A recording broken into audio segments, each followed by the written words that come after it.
हाँ, तो हमारे प्रिय छात्रों, आप लोग कैसे हैं?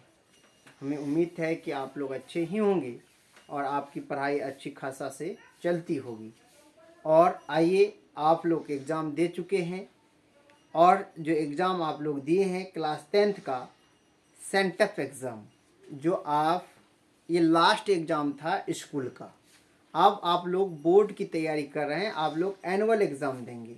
तो एनुअल एग्ज़ाम के लिए सेम क्वेश्चंस जो मेरे हाथ में है देख सकते हैं, इसमें लिखा हुआ है सेकेंडरी सेंटअप एग्जामिनेशन 2024, माध्यमिक उत्प्रेषण परीक्षा 2024, सोशल साइंस का क्वेश्चन मेरे हाथ में है और सामाजिक विज्ञान इसको हिंदी में कहते हैं। तो इसमें टोटल 80 क्वेश्चंस ऑब्जेक्टिव पूछा गया है। 80 में से आपको 40 का ही आंसर देना है माय डियर्स। आपको कितने का आंसर देना है? 40 का ही आंसर देना है और करेक्ट, सही टू सही। ये जरूरी नहीं है कि 1 से लेकर के आप 40 तक सीरियली दें। 1 से लेकर के 80 तक में से जितने आप जानते हैं उसको पहले आप बना लीजिए। अगर 40 अगर पुर गया ठीक है, नहीं पूरा, जो आपकी दुविधा है या सस्पेंशन है या आपको कहीं ना कहीं कोई तरह का कॉन्फिडेंस आ रहा है कि इसका आंसर यह नहीं वह है, वह नहीं वह होगा, उसी को चुन करके आप 40 पुरा लीजिए।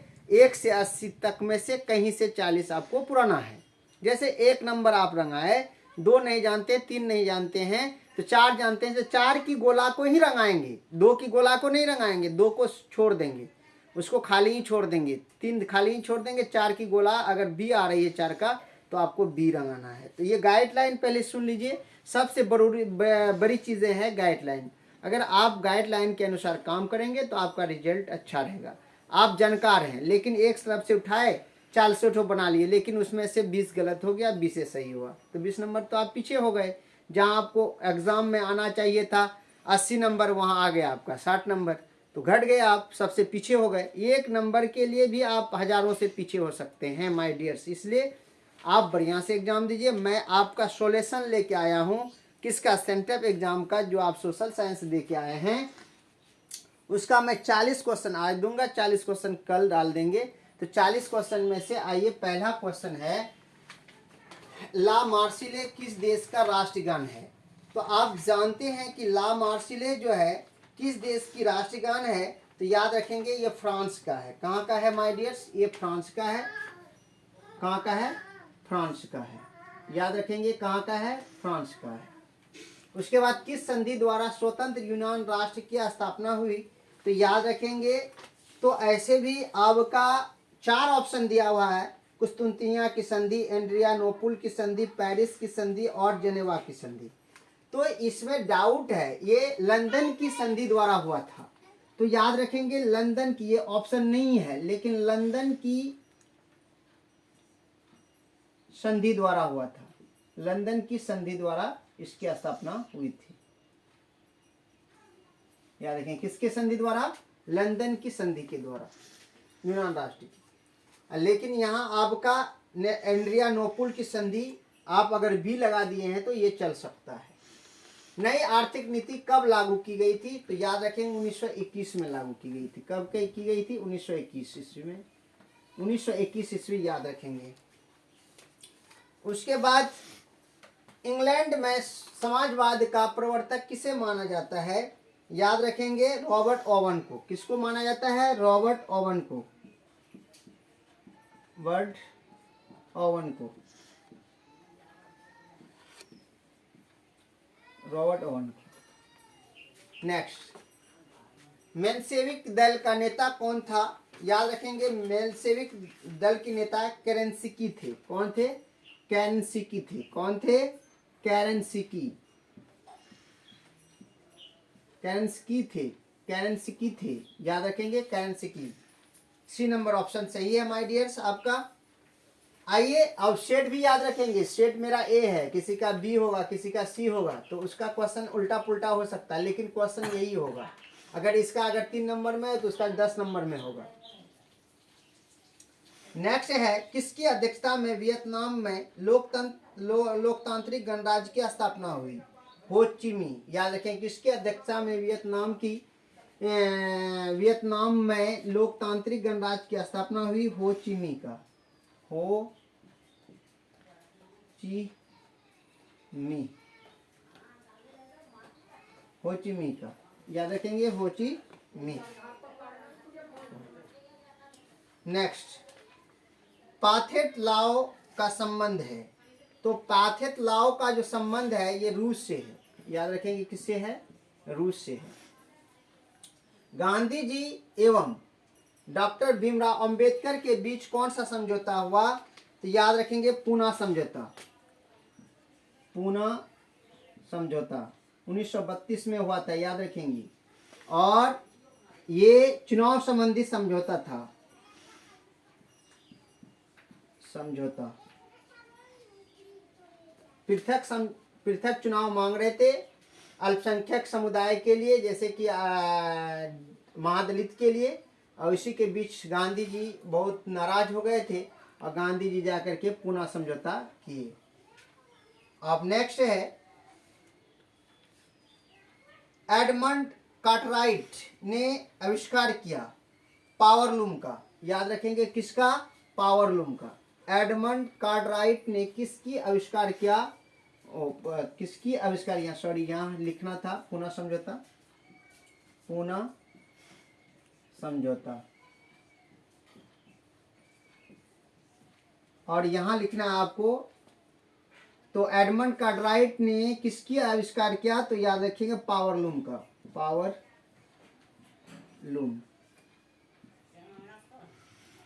पावरलूम का।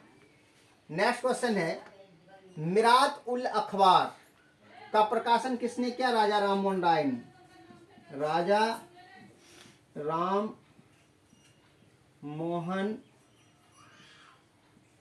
राय। नेक्स्ट है, विक्टर एमुनल ने किससे प्रधानमंत्री नियुक्त किया था? तो याद रखेंगे ये काउंट काबूर को किया था, count Cavour, count Cavour, count Cavour को। नेक्स्ट, कार्ल मार्क्स किनके विचारों से प्रभावित थे? हिगेल के प्रभाव, यानी कि हिगेल के विचारों से प्रभावित था। हिगेल के विचारों से प्रभावित थे। भूमि शांति और रोटी, भूमि शांति और रोटी का नारा किसने दिया? तो याद रखेंगे ये दिया था आपका, भूमि शांति और रोटी का नारा लेनिन ने दिया था। कौन दिया था? लेनिन ने, लेनिन ने दिया था। कौन दिया था? लेनिन ने दिया था। नेक्स्ट क्वेश्चन है, सोशल कंट्रैक्ट नामक पुस्तक के लेखक कौन है? तो याद रखेंगे रूसो है। कौन है? Rousseau, Rousseau. कौन है? रूसो। नेक्स्ट क्वेश्चन है, इंडियन प्रेस एक्ट कब पारित हुआ? तो 1910 में। इंडियन एक्ट पारित हुआ था 1910 में, 1910 ईस्वी में। नेक्स्ट है, किस समझौते में ने वियतनाम को 2 हिस्सों में बांट दिया? तो ये जेनेवा समझौता,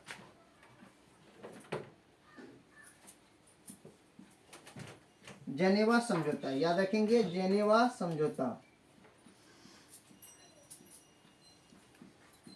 जेनेवा समझौता वियतनाम को 2 भागों में बांट दिए, उत्तरी वियतनाम और दक्षिणी वियतनाम। 1914 में भारतीय संवैधानिक की समिति की स्थापना कहाँ की गई थी? याद रखिएगा जर्मनी में। कहाँ की गई थी? जर्मनी में,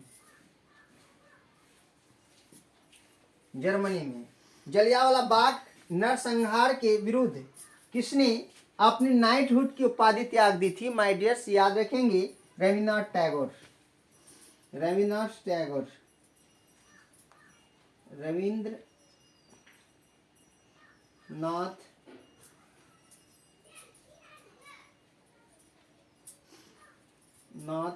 टैगोर,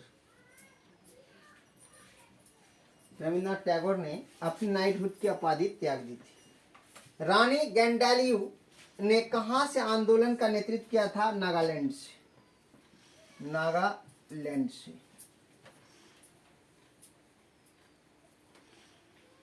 नागालैंड। पूर्ण स्वराज की मांग का प्रस्ताव कांग्रेस के किस अधिवेशन में हुआ था? तो याद रखेंगे माय डियर्स, लाहौर अधिवेशन 1929 को रावी नदी के किनारे पर हुआ था। तो क्या याद रखेंगे? लाहौर अधिवेशन, लाहौर अधिवेशन। लाहौर अधिवेशन के तहत पूर्ण स्वराज की मांग की गई थी और कब? 1929 ईस्वी में माय डियर्स। तो आप लोग समझ गए होंगे। आगे चलिए और 20 क्वेश्चन मैं दे रहा हूं। हाँ तो आइए, मैं आपका 21 नंबर, बंगाल विभाजन कब वापस लिया गया था? 1911 को। कब लिया गया था? 1911 को। क्यों लिया गया था? जॉर्ज पंचम के स्वागत में लिया गया था। और जॉर्ज पंचम जब आए थे तो 3 फैसला हुआ था माय डियर्स।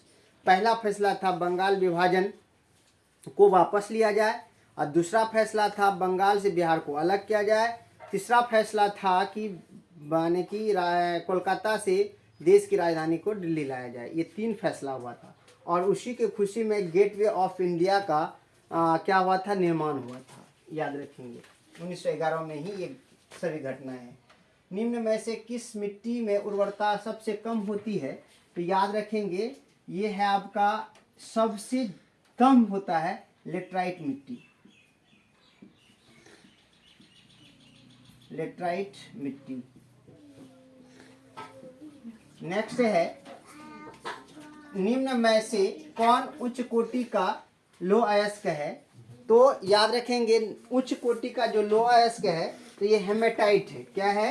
हेमेटाइट। कौन है? हेमेटाइट। टाइट हेमेटाइट।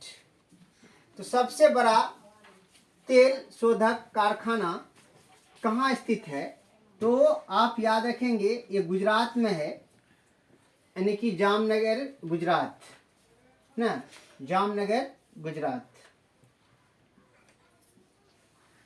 जामनगर गुजरात।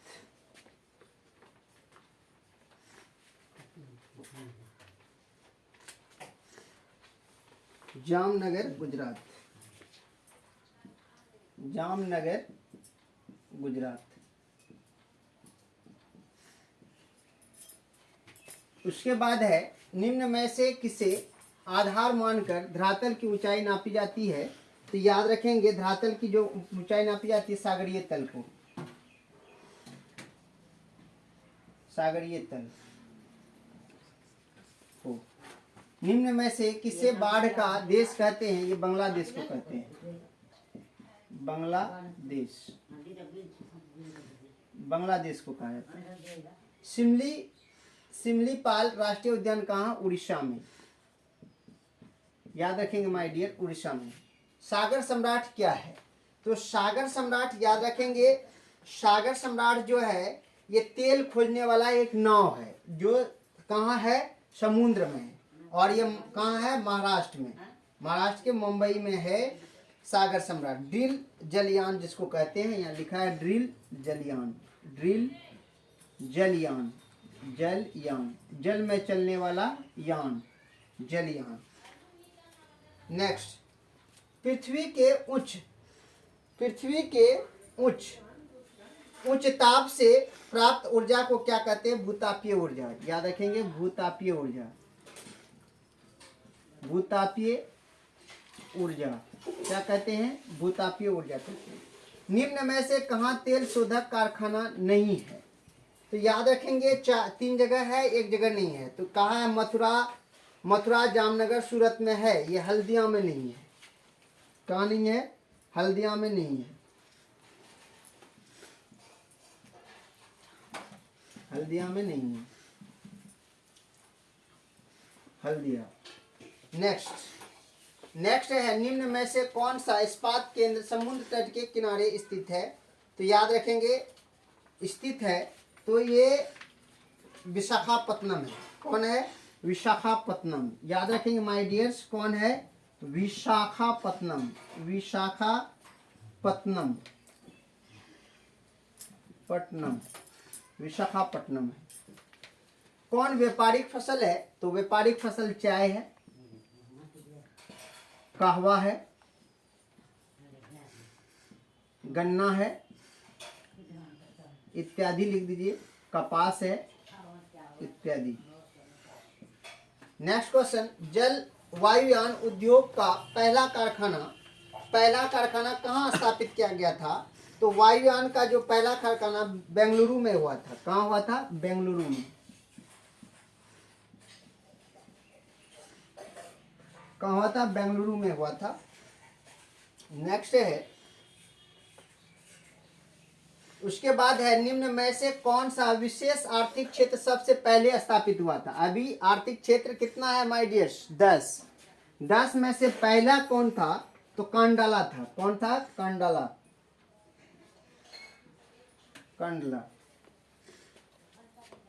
नेक्स्ट है, पूर्व रेलवे का मुख्यालय कहाँ? कोलकाता। और पूर्व मध्य रेलवे पूछ लेता तो अब हाजीपुर। पूर्व मध्य नहीं पूछा है, पूर्व पूछा है सिर्फ, ये कोलकाता। भारत में ज्वार की सबसे अधिक खेती कहाँ होती है? महाराष्ट्र में मोटे अनाज का उत्पादन सबसे ज्यादा होता है। निम्न में से क्या सामुदायिक संसाधन है? सामुदायिक संसाधन आप जानते हैं, मंदिर है, आपका मस्जिद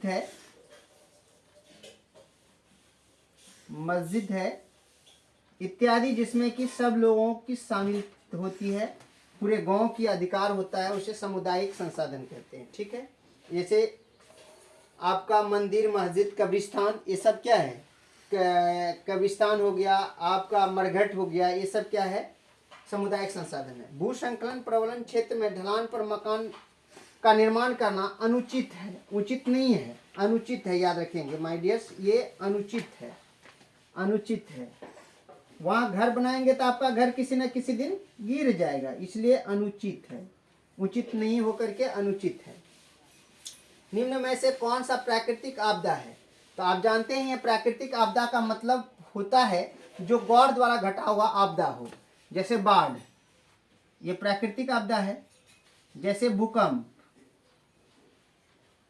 भूकंप, जैसे आपका हो गया, जैसे कोई चक्रवात इत्यादि कर दीजिए, बहुत सारा है। याद रखेंगे, जो ईश्वर द्वारा घटित होता है उसे कहते हैं क्या? प्राकृतिक आपदा।